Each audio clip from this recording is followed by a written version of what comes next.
Lance, Paul, I think last weekend is the best NFL playoff weekend because you have the best games and you have 4 games over 2 days. But I cannot be more excited for this weekend's games, guys. I really couldn't. I think both games could go either way. I think both games should be close. You have 4 of the best quarterbacks in the league going in these games. And Paul, I think this is a great finale weekend here until we get a week off before, obviously, Super Bowl Sunday. Well, every year I look forward to the Pro Bowl a little more than these games, but maybe I'm a little different.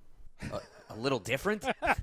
Never heard anybody say that before. Yeah, I'd say you're on your own island. How about that? No, you just set me up for that, John. You just set me up for that one. I'm with you, though. I mean, come on now. Let's face it. We know that Kansas City and Buffalo are 1-2 in the AFC. And whether or not you believe the Buccaneers are really the 5th best team in the NFC, certainly the way they're playing now and with the matchup and the fairy tale story of Tom Brady, how could you not say the Packers at 1 and the Buccaneers kind of being a pseudo number 2 team becoming the perfect matchup on the other side of the slate? I mean, seriously, could it be any better? No, I don't think it could be, Lance. And then the AFC matchup, you have 2 of the youngest, most dynamic quarterbacks in the league. Yeah, Josh Allen has had a spectacular season. I think the Bills overall really have done a great job, specifically in the second half, once they've returned to full form, show how balanced they could be. And then, of course, you got the defending champs. And it's hard to bet against Kansas City, no matter what's going on, because I think as they showed against Cleveland, between Andy Reid's aggressive play calling, Spags, I think, has an underrated defense and doesn't get enough credit. And then, of course, the Patrick Mahomes factor, whether he's fully healthy or not, you can't look past his ability. So I'm looking forward to both of these games. I think based on what Paul alluded to, remember, we just have 1 wild card team out of these 4. And normally, sometimes you may see 2 wild card teams get this far. This year, for the most part, it really played to chalk. And I think that's going to make for 2 very enticing games. All right, let's start with the early game first. How much stock do you guys put into the fact that when Tampa and Green Bay played way earlier this year, that Tampa had their way with the Packers, blew them out 38-10. The defense really shut down the Packers offense and Aaron Rodgers. That was back on October 18th. Do you guys put a lot of credence into that, or is that so long ago that it really doesn't matter?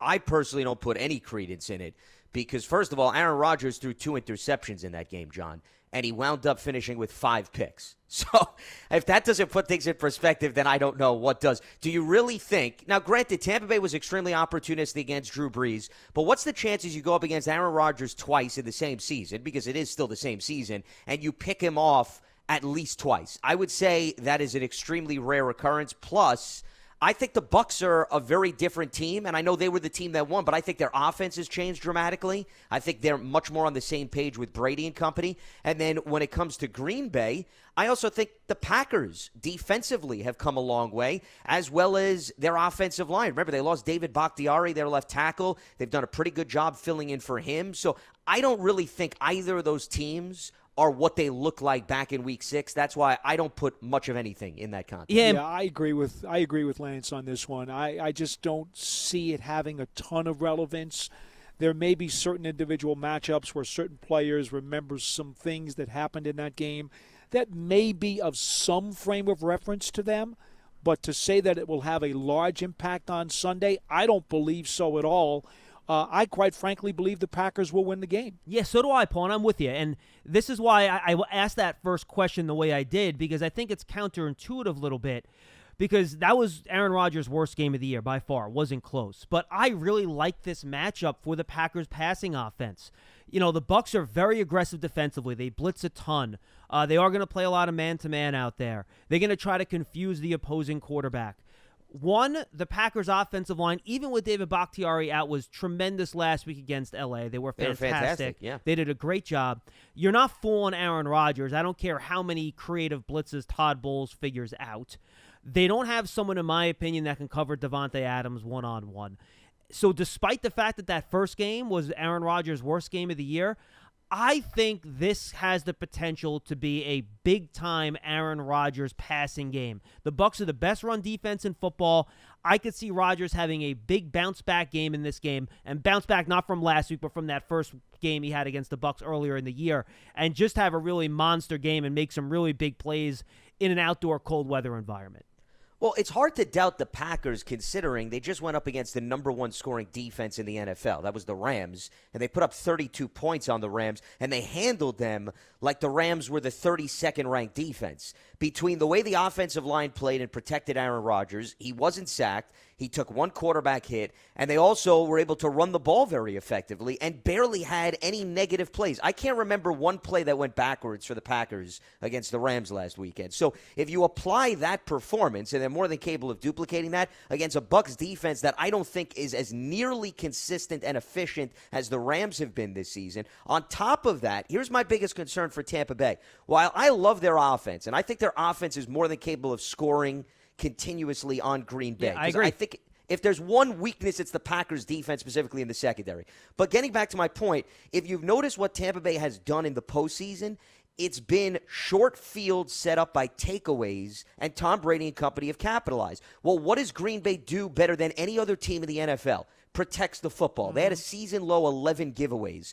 Are you banking on, if you're Tampa Bay, that you're going to get 2 to 3 takeaways? That, to me, is not a philosophy to win this game. So the question is, if both teams play clean football, which is very possible, is Tampa Bay capable of beating Green Bay and having to go 75 to 80 yards continuously, drive after drive? I think they have the offensive weaponry to do it, but I think it's going to be a tall order for them to accomplish. I'm on board with you, Lance. I really, not only that, I will say this. Don't be surprised if Rodgers winds up throwing the ball in the high 30s. I agree. I'm with you, Paul.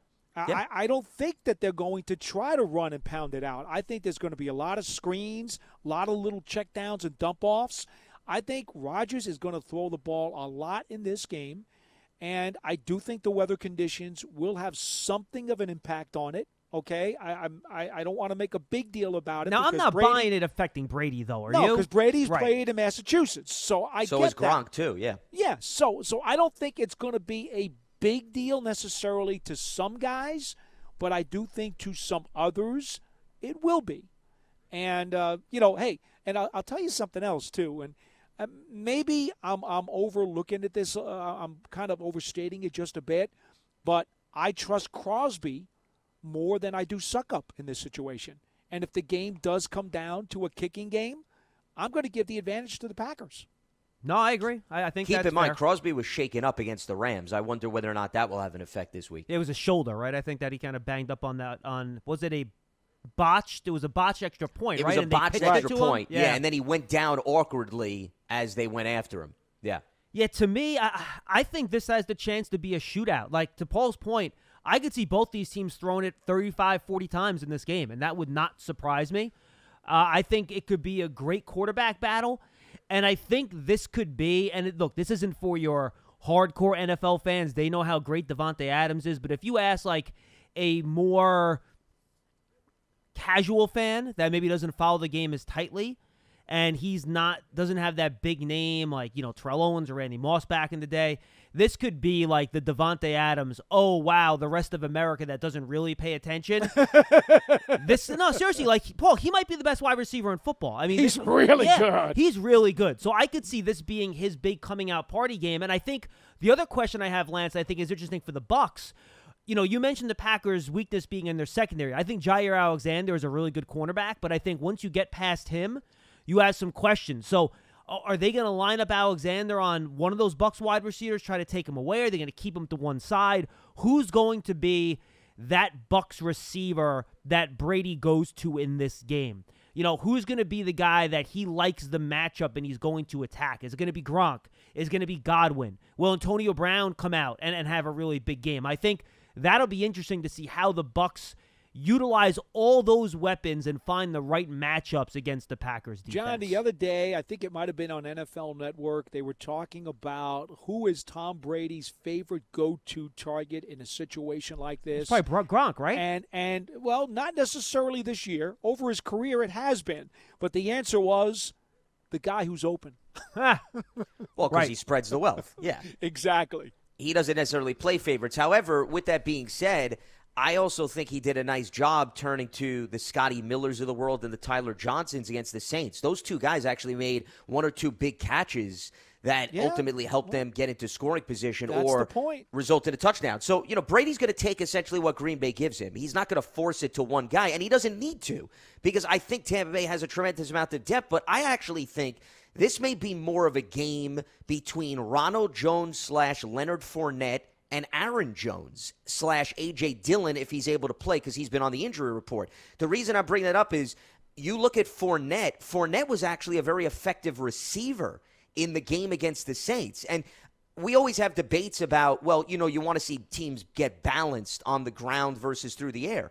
Well, if you throw to your running back 4 or 5 times and he gets 40 to 50 yards, who cares whether he got 5 yards on the ground or he got 5 yards through the air? To me, it's irrelevant. The bottom line is you're moving the chains.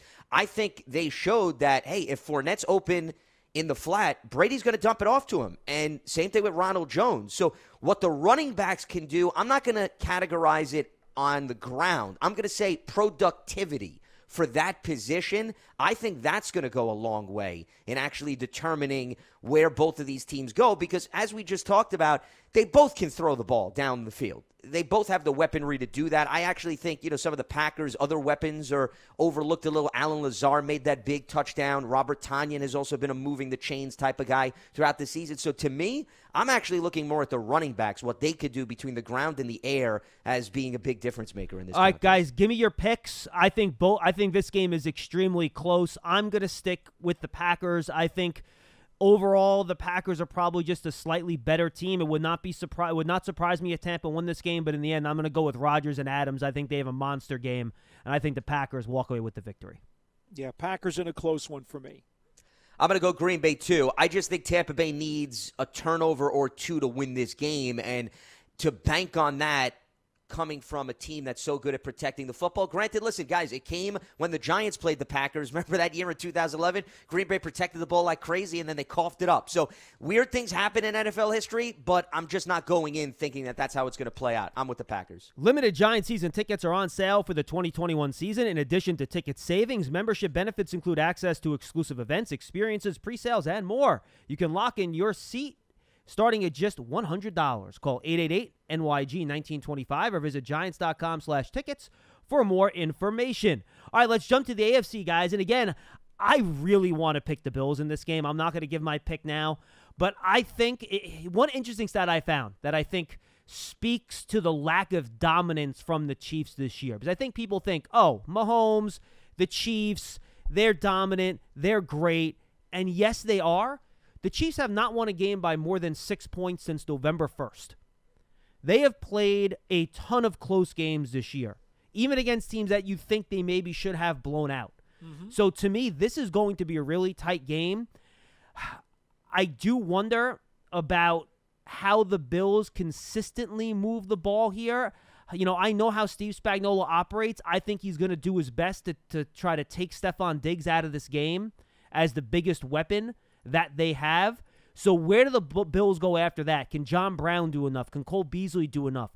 Can they actually run the football enough to maybe do something in this game? That to me is interesting. I want to see how the Bills can consistently move the ball if the Chiefs do in fact do a lot, Paul, to take out Stephon Diggs, because Spags, he likes to try to focus on the other team's strength and take that away. Yeah, well, I'll be honest with you. Look at when they played earlier this year, and Diggs had one of his more quiet games of the season. But the guy who has actually had a very productive year in the passing game for them is Davis. Yeah, Gabriel Davis, you're right. And that day he had one stinking catch for 7 yards, as I'm looking at the box score right now. And this guy, he's one of those skyscraper-type receivers that I love to have on a roster. And I just wonder, if you do what you do against Diggs and then you say, okay, well, we have enough resources left over to maybe contain Beasley, you're not going to contain Davis. I would think that he may be the X factor in this game. You were looking for a Bucs receiver to be an X factor for Tampa. I think Davis could be an X factor for the Bills. I'm just not sure Davis is going to play because he's nursing an ankle injury. He was shaken up in the last game, and he hasn't practiced from what I've seen on the reports. The game of his life, he's not going to play? Seriously? Well, if he can't move, I don't know the severity. Move. I'm not a doctor. I haven't you're been right. at the Bills practices. If he's bedridden, he can't play. But short of that, he'll play. Well, they'll certainly need him. I'm not going to disagree with you because I think also what's missing from the conversation thus far is the Bills' offense hasn't necessarily lit it up. Okay? They scored 10 points against the Ravens. They got a pick 6 against Lamar Jackson. That's it. That offense scored 10 points. 10 points is not going to beat the Chiefs, regardless of whether or not Kansas City has played a lot of close games. And they have, because they've blown actually a lot of leads. They jump on teams early, then they take their foot off the pedal, and it's almost as if they let teams back in. That, to me, has been Kansas City's biggest issue. And then you look at the Indianapolis Colts game, they put up 27, but I also didn't think that was a dominant Bills performance. Maybe that's a good thing. Maybe Buffalo's due for that offensive clinic. I'm not so sure. The other thing that concerns me about the Bills is, and John, you brought up, are they going to run the ball? Let's face it, Brian Dable doesn't care about balance. All he wants to do is just allow Josh Allen to run the show and throw, and then Allen run. They basically ran the ball 3 times in the first half against Baltimore. That was it. And they finished, I think, with 15 or 16 runs last week. The Bills, they're just going to do whatever they think is effective, and what they think is effective is the passing game. However, if Davis doesn't play and now you have less weapons on the field, does that have them start singing a different tune? I don't know. I'll look at it this way. I'd like to see Devin Singletary get some touches, which is what I was referring to with the Packers-Bucks game. Even if you get him 4 or 5 catches as opposed to runs, I do think keeping Kansas City's defense honest with some semblance of that facet, I think is important. Now, the big thing to me, guys, on the other side of the ball, let's flip it to the other side of this matchup.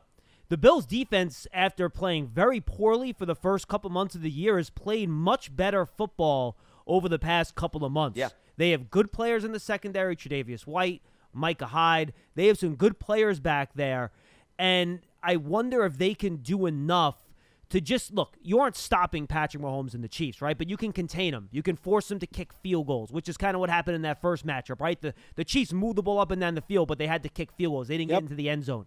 Are those the type of things that this Bills defense can do to maybe just prevent those chunk plays, make the Chiefs be a dink and dunk's the wrong word, but a more, less explosive offense? And can they do that to keep them out of the end zone at least and not make Josh Allen put up a 38 spot? Can the offense score 27 and win instead of having to score 38 to win? I think that's a fair question. Well, too. I think that's exactly how it's got to be. If you're the Bills, you need to win this game like 28-24. You can't allow Kansas City to score 30 points because I don't think that they're going to be able to do enough to win the game. They've got to keep it down into the mid-20s. Do I think they can? Absolutely, I think they can. You look at that first matchup, Matt Milano didn't play in that game, and he actually has been a huge difference maker for why the Bills' defense has played better. Their interior linebacker. I would equate Matt Milano, the numbers are ridiculous when he's on the field versus when he's not. It reminds me of the Cowboys when you had Sean Lee on the field versus when Sean Lee wasn't on the field. It was about maybe 2 or 3 years ago. That's how good the numbers have been when Milano plays. And in that matchup back in Week 6, it seemed as if the Bills' philosophy was, we're going to prevent all the explosive plays from down the field, and we're going to see if Kansas City can run the ball. Well, Kansas City said, thank you very much. We're going to run the ball. They ran for 245 yards, and that was how they really controlled the pacing of the game. But they didn't score touchdowns, which worked. They didn't always finish, but they did enough to control the clock, wear down the Bills' defense, and really dictate it from start to finish. And also, the Bills weren't fully healthy. So, there was a lot of things like the Packers-Bucks game that we talked about in Week 6. I'm not taking that much away from that first meeting because I think Buffalo's different. However, Clyde Edwards-Helaire now is in line to play this weekend. Remember, he's been out since the latter stages of the regular season. And the reason I say that is, Kansas City hasn't really had that much balance in his absence. Darrell Williams has shown some flashes here or there, and Le'Veon Bell's been banged up. If he's back this weekend, that's going to be a tall order for the Bills to prove that they can now stop the run effectively. They did a great job against Baltimore, so I got to give them credit. But once again, Kansas City's a little bit different than Baltimore because of how they orchestrate and run their offense. It'll be interesting to see. All right, guys, give me your picks for that game. Again, John, I was going to ask you about the other variable, yeah, though. Please, go ahead. That is, we believe that Mahomes is going to play, okay, even though the concussion protocol has yet to totally clear him. All indications are he's in line to play. Yeah, but Paul, as you know, you could wake up on Saturday with a headache, and then it's all over. Yes, right. Yes, Mm-hmm. And I think that's the other asterisk that we have to put on this game because, what if he does wake up on Saturday or Sunday morning and isn't feeling quite right? Well, then give you the Bills. Okay, well, that's one, right? And let me give you another scenario. What if he gets rocked in the first quarter and he gets up a little slow, the NFL is going to pull him out of that game faster than you can say bubblegum. And, that suddenly changes things a whole lot. Well, you could say that about any game, though, if a quarterback Yeah, gets except that up, this quarterback is coming off of concussion protocol. Not every quarterback goes into every game coming right off the protocol. No, he is. Very true, but the debate also remains about whether or not he actually suffered a concussion. And we don't know that. Just because he's in protocol doesn't mean he actually suffered a concussion. Did you watch the game last week? Yeah, I watched that game. And if you how watch about that play, how he had to get helped off the field? Yeah, and the reason why is people are arguing that he had a neck injury that forced him to get wobbly as opposed to a concussion. Yeah, because his head was not He did not really hit get hit that hard. But remember, you can get into a car accident, get whiplash That's so correct. bad that you get a concussion sure. from the That's whiplash correct. and you don't About it. knock your head. So, No doubt. right. No doubt. I actually see. I think your argument, Paul. It's not an bigger argument. concern- I'm simply raising an issue. It's not an argument. Well, I mean, you're arguing that it's possible that he gets hit and that maybe all of a sudden he gets out of the game and Chad Henne plays, which is very possible. But I'm more especially if concerned. it's a neck. Think about that. If it's a neck, it'll take less to knock him out of a game than even the head. See, I'm more concerned about the toe. That's the other thing Okay. that's on the injury Throw report. that onto the board. Well, the toe issue is more of a concern because what happens if he's not as mobile as he normally is? Or, to your point, he gets hit on the foot early and he can't run. That, I would argue, is more likely to happen than him having a setback with respect to what I don't think was truly a concussion in that game. Now, see, And that's fine. I think it could be his shoulders or his knees. Maybe we should just sing the head, shoulders, knees, and We toe could. song. Here's How about the that? the whole thing, medical John. song, yeah. I just think it's prudent to respect the possibility Of course. that Mahomes may not be able to play Of four course. quarters on Sunday. If Mahomes plays 4 quarters on Sunday, I'm picking the Chiefs. I think they're just too good. I would love. I have lifelong friends that I grew up with, and they're all Bills fans. I'd love to see them get back to the Super Bowl and give it a run. I just don't see it. I think the Chiefs probably win this game like 31-27. Paul? Yeah, I think if Mahomes does play the whole game, that's what will happen. I think if he does get knocked out, I'm going to go with the Bills. The Bills are going to have to put on an offensive clinic. They have yet to do that in the playoffs. So if that continues, which is what we saw against Indianapolis and Baltimore, where we've seen some highs and lows, I just don't think the Bills are going to have enough firepower to get past the Chiefs. I also think the Chiefs' defense hasn't received enough credit during this run, and I'm not betting against Andy Reid, Patrick Mahomes,